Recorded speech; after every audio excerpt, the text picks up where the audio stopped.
Hello, मैं फरजान आपका most welcome हमारे यूट्यूब चैनल पे जिसका नाम है क्वांटम डीएनए विद एनटीएसपी। हम लोग ने क्लास 12 की न्यूमेरिकल सीरीज़ में अल्टरनेटिंग करंट तक के न्यूमेरिकल्स लगा लिए थे।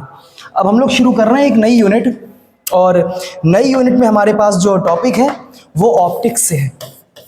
ऑप्टिक्स हमारे लिए बहुत ही ज़्यादा इंपॉर्टेंट होने वाली है। अब ऑप्टिक्स की हमारे पास दो सब ब्रांचेज हैं। पहली हमारे पास रहती है रे ऑप्टिक्स और उसके बाद आती है वेव ऑप्टिक्स। मतलब हम लाइट के पार्टिकल और वेव नेचर की स्टडी करते हैं इसके अंदर। तो हमारे पास सबसे पहले जो न्यूमेरिकल्स हैं वो रे ऑप्टिक्स पर बेस्ड हैं। तो आइए जल्दी से एक बार हम लोग न्यूमेरिकल्स देखते हैं कि कौन कौन से न्यूमेरिकल लगने हैं। फिर ऐसे ही आपके पास हर टॉपिक के न्यूमेरिकल पहुंचते रहेंगे।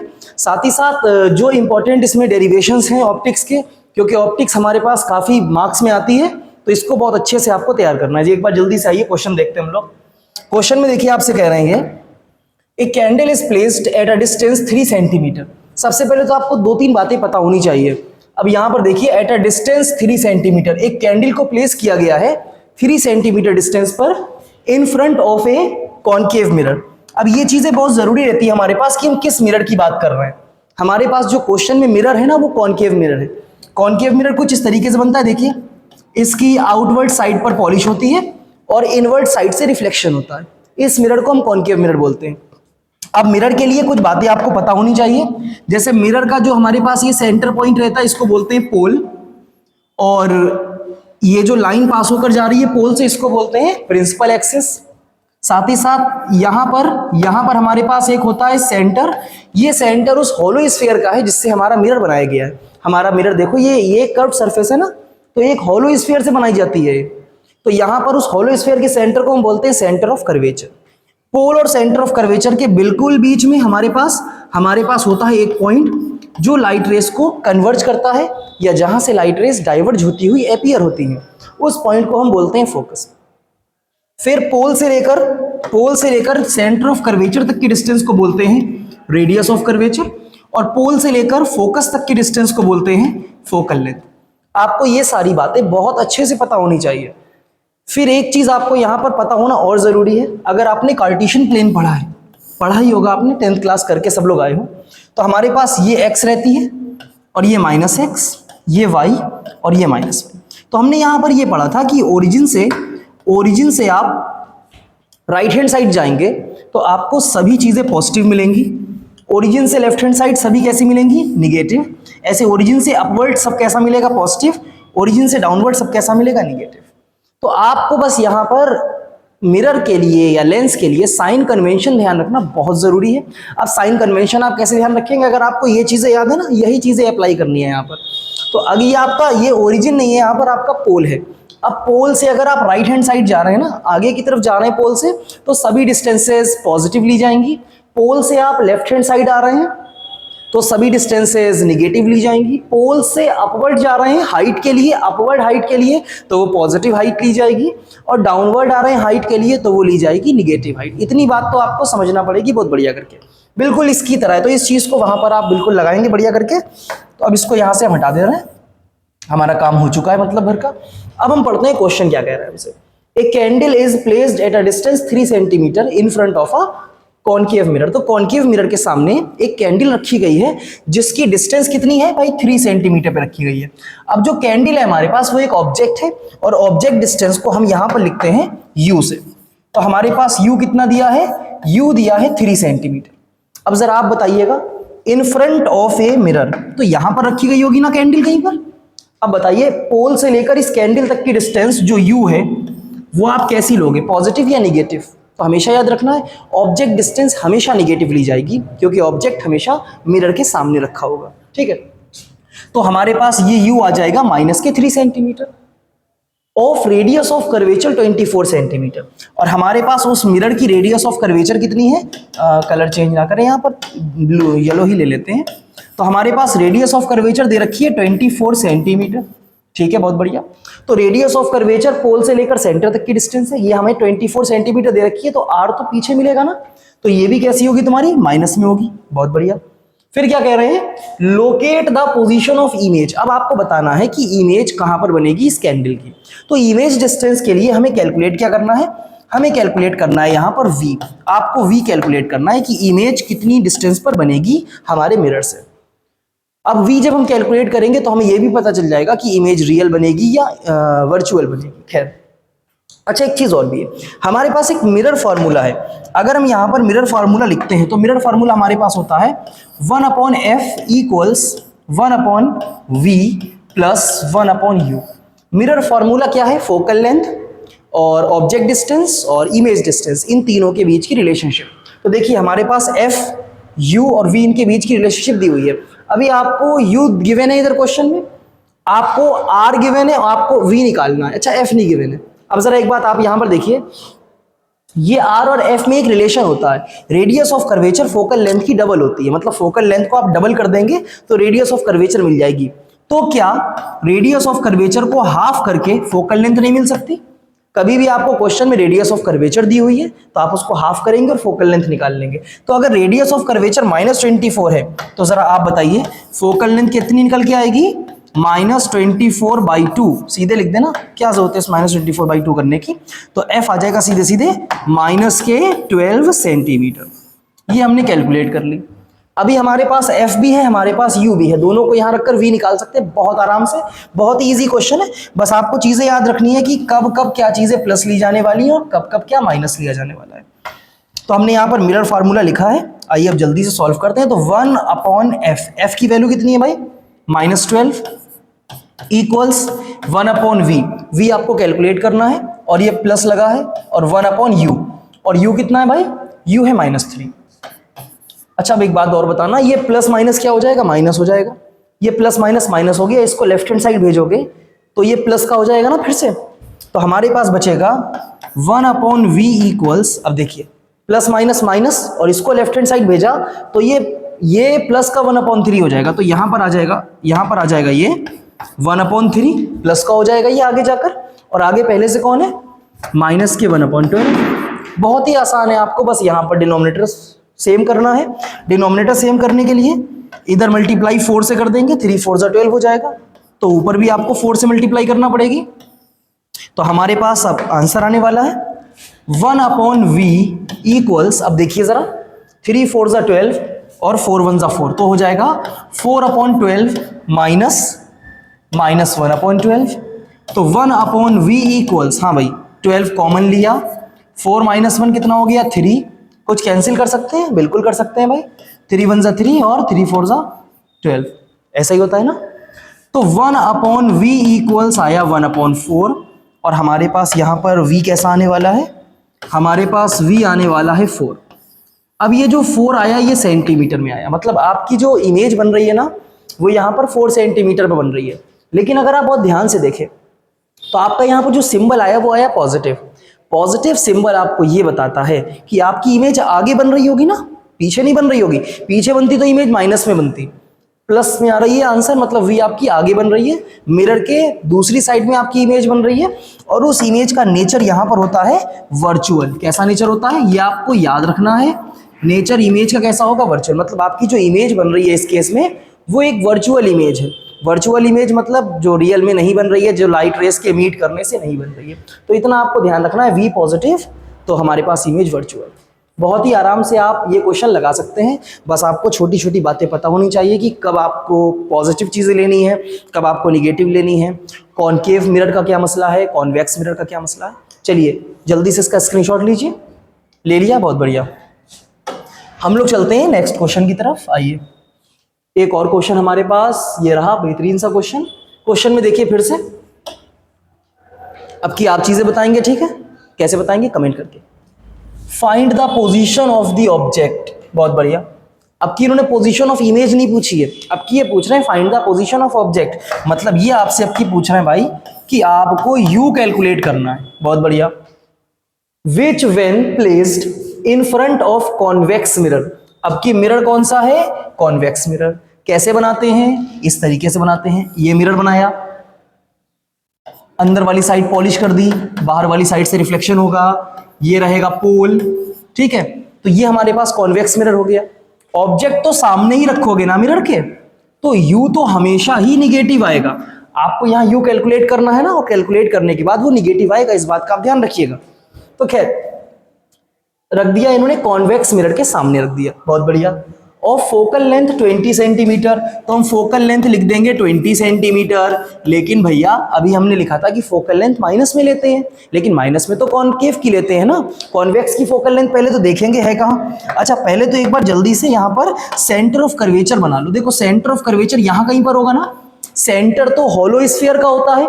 अगर आप यहाँ देखो तो स्फीयर तो इस साइड से बंद होगा ना, इस तरीके से, तो सेंटर तो अंदर होने वाला है, सेंटर किधर नहीं होगा, कॉनकेव में सेंटर इधर होगा और कॉन्वेक्स में सेंटर आगे होगा। और सेंटर और पोल के बीच में होता है यहाँ कहीं पर फोकस, और फोकस तक की डिस्टेंस क्या होती है, ये रही फोकल लेंथ। ये चीज तो पता है ना। अब यहाँ फोकल लेंथ देखिए आगे जाने पर मिल रही है, रेडियस ऑफ कर्वेचर आगे जाने पर मिल रही है, तो कॉन्वेक्स के लिए फोकल लेंथ कैसी रहेगी, पॉजिटिव, रेडियस ऑफ कर्वेचर कैसी रहेगी, positive.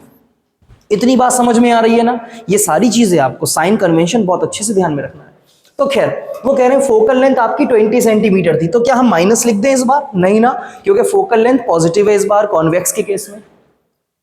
Focal length 20 centimetre forms imaginary image, imaginary image बोले तो वर्चुअल इमेज बन रही है। और वैसे भी आपको याद रखना है, अगर ये चीज नहीं देते ना वो, तो आपको याद रखना है कि कॉन्वेक्स मिरर हमेशा कौन सी इमेजेस बनाता है, हमेशा वर्चुअल इमेजेस बनाता है, या हम बोल सकते हैं इमेजिनरी इमेजेस। वर्चुअल और इमेजिनरी एक ही बात है। और इमेजिनरी इमेज मतलब उनके लिए वी कैसा आपका होगा, उनके लिए वी पॉजिटिव होगा, क्योंकि ये इमेजेस आगे बन रही हैं, पीछे बनने वाली सारी इमेजेस होती हैं रियल। ये बात समझ में आ रही है। ये सभी चीजें आपको बहुत अच्छे से ध्यान में रखनी है। तो आपको इमेजिनरी इमेज बना रही है, और साइज बहुत बढ़िया क्वेश्चन है। देखो अब कि उन्होंने क्या बोला तुमसे, साइज दे रखा उसका 1/2 of the size of object. 1/2 मतलब आधा, ऑब्जेक्ट के साइज का आधा। तो जब भी आपको अगर साइज में कंपैरिजन दिया हो कि ऑब्जेक्ट का साइज इमेज के साइज का इतना है, इमेज का साइज ऑब्जेक्ट के साइज का इतना है, तो इसका मतलब आपको वो दे रहे हैं मैग्निफिकेशन। तो यहां पर आपको एक टर्म दिया है मैग्निफिकेशन। मैग्निफिकेशन हमारे पास कितना दिया है, 1/2, हाफ दिया ना, 1/2, तो मैग्निफिकेशन 1/2। साइज का मतलब वो आपको मैग्निफिकेशन बता रहे हैं, इतना ध्यान रखिएगा। वो कहते हैं डबल बन रही है, ट्वाइस बन रही है, थ्राइस बन रही है, तो ट्वाइस बन रही होती तो मैग्निफिकेशन 2 होता, थ्राइस होती ऑब्जेक्ट के साइज की तो मैग्निफिकेशन 3 होता। इतनी बात आपको ध्यान में आ रही है ना।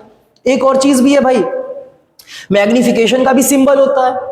अच्छा एक चीज और भी है, हमारे पास जो वर्चुअल इमेजेस बनती है ना, इनका वर्चुअल इमेजेस का v भी पॉजिटिव होता है और इनका m भी कैसा होता है, पॉजिटिव। आपको ये चीज याद रखनी है। रियल इमेज का मैग्निफिकेशन उसके लिए सीन है, लेकिन हमारे पास यहाँ पर वर्चुअल इमेजेस के लिए पॉजिटिव है। बात समझ में आ रही है। तो ये 1/2 भी हमारा पॉजिटिव रहेगा, तो पॉजिटिव लिखने की कोई जरूरत नहीं पड़ती हमें। तो आप क्वेश्चन के हिसाब से पोजीशन ऑफ इमेज आपको, सॉरी पोजीशन ऑफ ऑब्जेक्ट आपको कैलकुलेट करनी है। फोकल लेंथ आपको दी हुई है, साथ ही साथ वो कह रहे हैं आपको मैग्निफिकेशन दिया हुआ है। लेकिन आपको यू निकालने का तरीका है ना हमारे पास, मिरर फार्मूला। मिरर फार्मूला क्या होता है जरा देखते हैं। 1/f equals 1/v plus 1/u।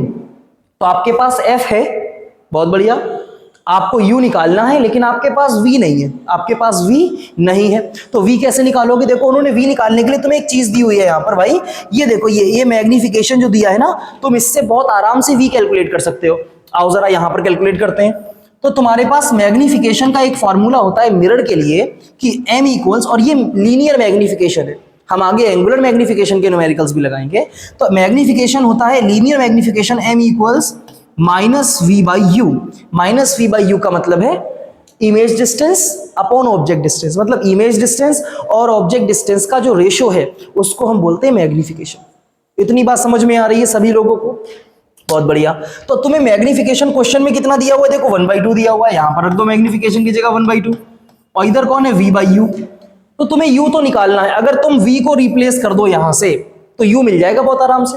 तो v को रिप्लेस करने के लिए क्या करोगे, v को नीचे ले आओ और इस 2 को ऊपर ले जाओ, ऐसा करेंगे तो v नीचे आके क्या हो जाएगा, या ऐसा करें v को क्यों लेकर आ रहे हैं हम, एक लाइन बचेगी इधर से अपनी, ये देखो जरा, इधर देखो, इधर सभी लोग, ये सब साफ कर दिया। और हमारे पास देखो बच क्या रहा, तुम्हें v निकालना है ना, तो सीधे u को ऊपर ले जाओ, तो तुम्हारे पास आ जाएगा v इक्वल्स u/2। लेकिन ये साइन माइनस का था ना, ये साइन कैसा था, माइनस का, भाई माइनस का v था, तो तुम्हारे पास ये बचेगा -के u/2। इतनी बात समझ में आ रही है? तो आपको यहाँ पर मैग्निफिकेशन में v की वैल्यू कितनी पुट करनी है, -u/2। मैग्निफिकेशन की हेल्प से आपने v की वैल्यू कैलकुलेट कर ली है। अब बस ये वैल्यू यहाँ पर रख के सॉल्व करना है, बाकी चीजें हम इरेज कर दें। एक बार स्क्रीनशॉट लेना चाहो इसके लिए कोई ले लो, जल्दी से ले लिया ना, ये इंपॉर्टेंट चीज है भाई तुम्हारे पास, आओ जल्दी से। तो ये सब हम छोटा कर देते हैं बिल्कुल से, और ये यहाँ पर आ गया, सब सेटल हो गया। चलो कोई बात नहीं। अब देखो जरा क्या चीज तुम्हें कैलकुलेट करनी है, आओ सॉल्व करते हैं। तो 1/f, भाई f कितना तुम्हारे पास 20, इक्वल में आ जाओ 1/v, और तुमने v कितना निकाला -u/2, तो v की जगह तुम लिख दोगे -u/2 लिख दोगे ना। फिर प्लस लगा के कौन लिखा है तुम्हारे पास 1/u, अरे लिखा है ना। फिर आ जाओ 1/20 इक्वल्स 1/20 इक्वल्स, अब ये 2 तो जाएगा ना फर्स्ट नंबर के पास, तो हो जाएगा -2/u, हो गया ना, 2 ऊपर पहुंचा, -2/u और प्लस के 1/u। अब देखो क्या डिनोमिनेटर सेम है, बिल्कुल सेम है, तो हम इसको लिख देंगे, डिनोमिनेटर कॉमन करके u लिख देंगे। और ये देखो -2 और +1, तो -2 और +1, ये कितना बच रहा भाई तुम्हारे पास, -2 + 1 कितना बचेगा, ये बचेगा 1/u। अरे बचेगा ना यार, और प्लस का बचेगा कि माइनस का, -2 + 1 था, तो बचेगा -1/u। और इसकी लेफ्ट हैंड साइड में देखो हम क्या लेकर चल रहे थे, 1/20।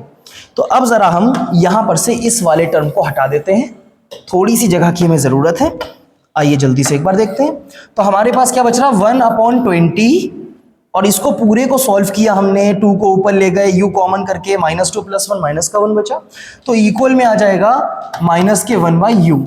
इसका मतलब जब यहां से आप कैलकुलेट करेंगे ना, जब यहां से आप कैलकुलेट करेंगे अपना u, तो u कितना आ जाएगा, -20 सेंटीमीटर। आपको ये चीज याद रखनी है कि आपका इस केस में जो ऑब्जेक्ट रखा होगा वो कहां पर रखा होगा, 20 सेंटीमीटर। और हमने आपको बताया था ना, ऑब्जेक्ट डिस्टेंस हमेशा कैसी रहती है, माइनस में रहती है। इस बात को आप ध्यान रखेंगे, आपका u निगेटिव ही आना चाहिए, ठीक ना। जल्दी से इसका स्क्रीनशॉट ले लीजिए सभी लोग, ले लिया ना स्क्रीनशॉट। आइए तो हम लोग अब चलते हैं एक अगले क्वेश्चन पे। अगला क्वेश्चन हमारे पास है, ये रहा एक और क्वेश्चन। आइए देखते हैं क्या कह रहा है भाई ये वाला क्वेश्चन हमसे। तो सबसे जरूरी सी बातें हैं, पहले तो आप ध्यान रखेंगे। सबसे पहले क्वेश्चन पढ़ते हैं, क्या कह रहा है question. A ray of yellow light whose wavelength in air is 6000 angstrom. एक लाइट है येलो कलर की जिसकी वेवलेंथ आपको गिवन है, वेवलेंथ का सिंबल होता है लैम्डा।